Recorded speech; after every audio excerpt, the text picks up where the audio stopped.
Today's Democrats should move on from identity politics. It's not working. It's not working for them or for us. Democrats are hemorrhaging the very voters they think they're pandering to. The Financial Times writes, Democrats are going backwards faster with voters of color than any other demographic, and suggests the reason is that a less racially divided America is an America where people vote more based on their beliefs than their identity. Exactly. Far-left liberals are living in an old paradigm. Americans don't fit into neat little boxes anymore. Bill Maher is raising serious concerns, saying the DNC is slowly drifting away from everyday Americans. On Real Time, he warned that even though Democrats may feel political momentum right now, party leaders are still backing policies that don't line up with basic American values. And as always, make sure you hit subscribe, because this story is only just beginning. To your point, I want to get to something very important. How many know what SAM stands for? It's a new phrase. It stands for Speaking with American Men, SAM. This is the new movement by the Democratic Party. They lost the men vote a lot last time, so they had a meeting up at the Ritz-Carlton at Half Moon Bay, south of San Francisco. I'm not making this up, where they served mini lobster rolls and had heirloom tomato carpaccio and seared sea bass in their conclave to decide how to win back the American man. Now, look. It's because we used to have conferences at Harvard to figure out what the working class needs, and so now we're, we're moving west. You got to own who you are. I get it. These are the mini lobster roll people. Recent elections delivered a clear warning for Democrats. A lot of men are pulling away, and it's happening quickly. The party saw a real drop in male support, and the reasons are right in front of them. Many men say they feel labeled as weak, disposable, or unable to stand on their own. That feeling has built up resentment, frustration, and a growing sense of being pushed aside. And they didn't just complain about it, they showed up at the ballot box. In response, Democratic leaders have started holding meetings and launching outreach efforts to win men back. But the big question is, do they truly understand the problem? Let's watch closely and find out. Because elections aren't just about policy. They're about respect, identity, and feeling recognized. And when that respect disappears, voters make sure their voices are heard. They had this symposium, and we got a hold of what was, this is Speaking with American Men. This is a real thing that they're doing, and they have these seminars. Would you like to hear what was some of the, okay. These are ways that they want to, seminars that they had to try to win back the typical American male, like how to keep your liberal base while putting guns on your Christmas card. That was one that they wanted to. Best protein powder for a clean bulk, and other dude conversation starters.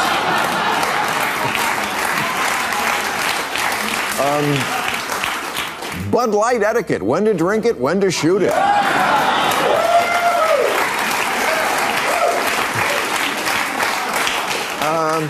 Fishing, the bizarre hobby working class men enjoy instead of pickleball. These talking points might sound smart on paper, but if Democrats believe this is how they win men back, they're mistaken. Most men aren't sitting around arguing about gun models or which protein shake will turn them into Hercules. Their concerns are real and urgent. They're focused on keeping their jobs, handling rising bills, paying the mortgage, and protecting their families. They want the respect that comes from providing, standing strong, and being seen for doing their part. What hurts is being turned into a joke, labeled as clueless, toxic, or always in need of fixing. That picture doesn't match men who work hard, take responsibility, and try to support the people they love. They're not asking for applause. They simply don't want to be mocked. They want their struggles, their duties, and yes, their masculinity to be recognized, not quietly brushed aside in public conversation. The only scene that you're obsessed with in Titanic, hint, it has tits.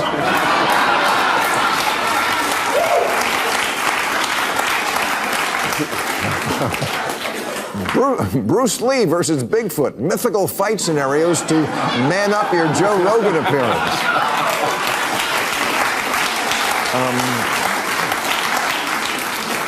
Intersectionality and the importance of shutting the fuck up about it.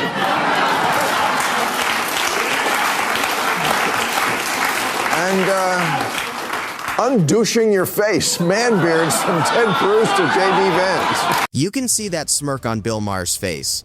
It's one of those expressions that says more than words ever could.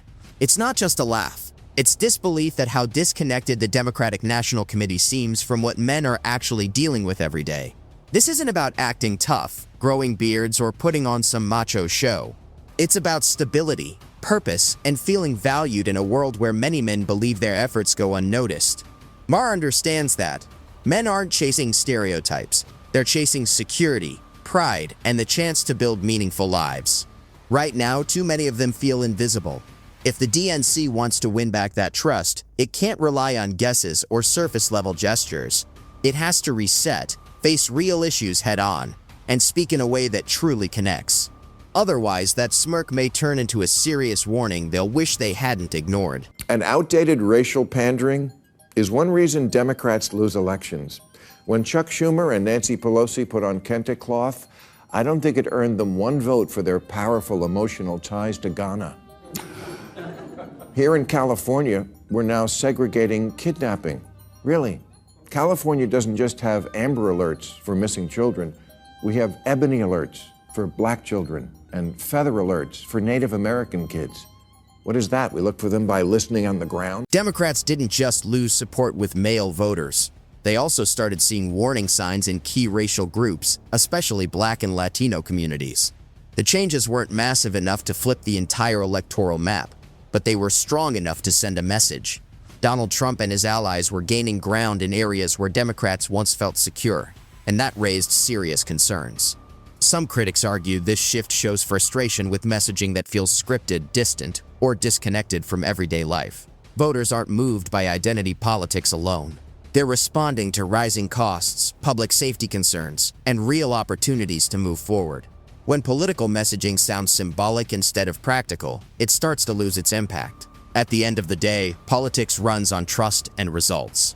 Even small cracks can signal deeper frustration under the surface, and if that frustration is ignored, it can grow into a much bigger problem. Look, even if you like identity politics, this kind of thing is antiquated. From 2010 to 2020, the number of people identifying as multiracial in America went up 276%. 1 in 5 newlyweds now are in an interracial marriage, and that number goes up to 100% in ads for Subaru. You couldn't do a remake of Guess Who's Coming to Dinner today because almost 100% of Americans approve of interracial marriage, especially with rich in-laws. And 95% of white women would leave their husband to marry Idris Elba. Bill Maher argues that the Democratic National Committee leaning on racial messaging is starting to feel outdated in today's political climate. More voters are questioning campaigns that focus on identity but fail to deliver clear real-world results. The old strategy, targeted promises, symbolic gestures, and assuming certain groups will automatically stay loyal, doesn't guarantee votes anymore. Maher says the electorate is changing.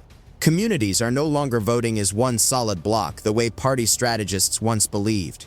Economic pressure, cultural changes, and personal priorities are shaping how people vote. Voters are paying attention to outcomes, not just speeches. Reliable demographic patterns don't carry the same weight they used to. For Maher, this signals a bigger shift in American politics. Parties can't depend on automatic loyalty. They have to earn trust every single day, with strong policies, clear communication, and results that truly connect with diverse and evolving communities across the country. Idris Elba, who says, as humans, we are obsessed with race, and that obsession can really hinder people's aspirations. Actress Raven-Symoné agrees. She told Oprah, "I'm tired of being labeled. I'm not an African American. I'm an American."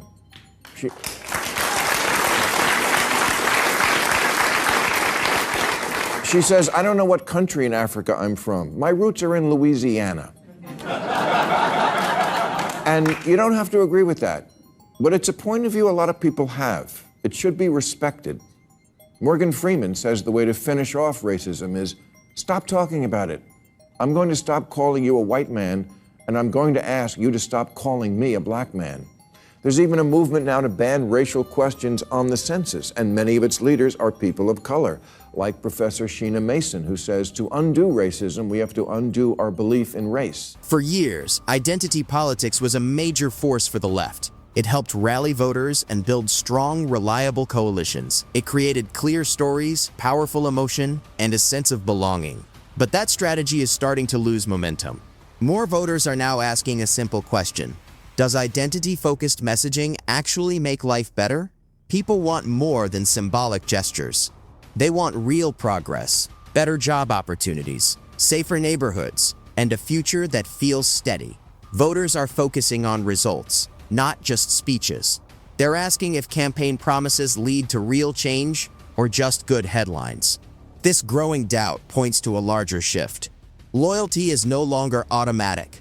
Politicians have to earn trust through action, not expectation. As more people see this clearly, old campaign playbooks are losing their strength, and winning voter trust is becoming tougher than ever. The liberal group MoveOn.org, formed in 1998 to urge Republicans to move on from the Clinton impeachment. Today's Democrats should move on from identity politics. It's not working.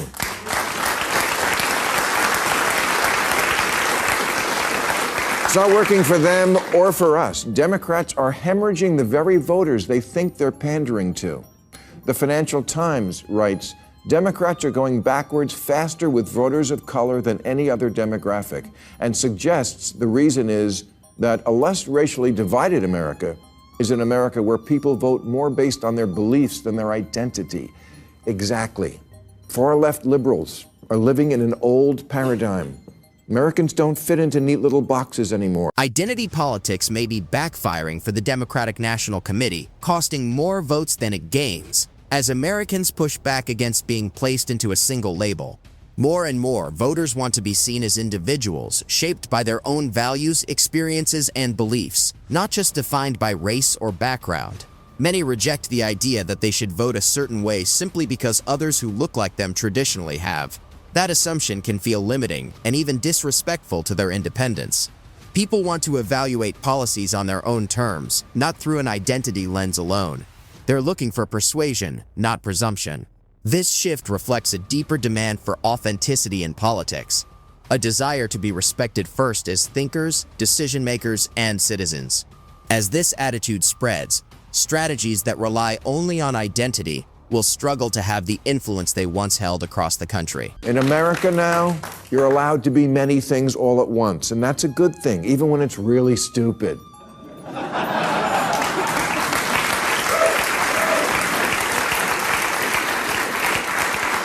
Look, we're all Jelly Roll now. We're sloppy, complicated, and contradictory. 2/3 of Republican voters support weed legalization. And 41% of Democrats own or live with someone who owns a gun. Miss Marvel is Pakistani, and the winner of the last 2 NBA dunk contests is white. Maher uses these examples to highlight how much America has changed. The country is no longer confined by strict lines or paths set by race or background. Opportunities have become more flexible, giving people from all walks of life the chance to pursue careers, roles, and identities that once seemed out of reach. What used to be reserved for a select few is now open to anyone willing to work for it. Maher sees this as a positive sign of progress, not a loss. It shows a society moving closer to its founding ideals, where people are judged by their skills, character, and effort, not assumptions about where they come from. He argues that this widening horizon is exactly what America should be.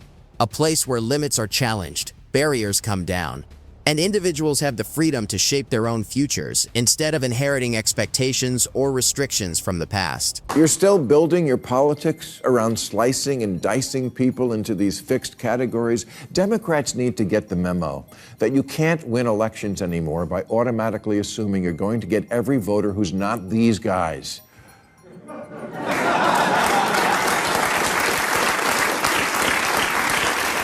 The more you obsess over identity, the more you ignore the bread and butter issues that win and lose elections. The real issue is class, not race, and the real gap is the diploma divide, and the real future of the party and maybe democracy depends on Democrats. In the end, Bill Maher's point isn't about party loyalty. It's about facing reality in politics. He's raising a clear warning. The ground under the Democratic National Committee is shifting, and the old strategies aren't as effective as they once were. Voters are changing. They're thinking for themselves, questioning assumptions that used to go unchallenged. People want to be seen, heard, and respected as individuals, not treated like predictable voting blocks. The frustration Maher highlights isn't just political, it's cultural. It's a call for authenticity, honesty, and leadership that tackles real-world problems.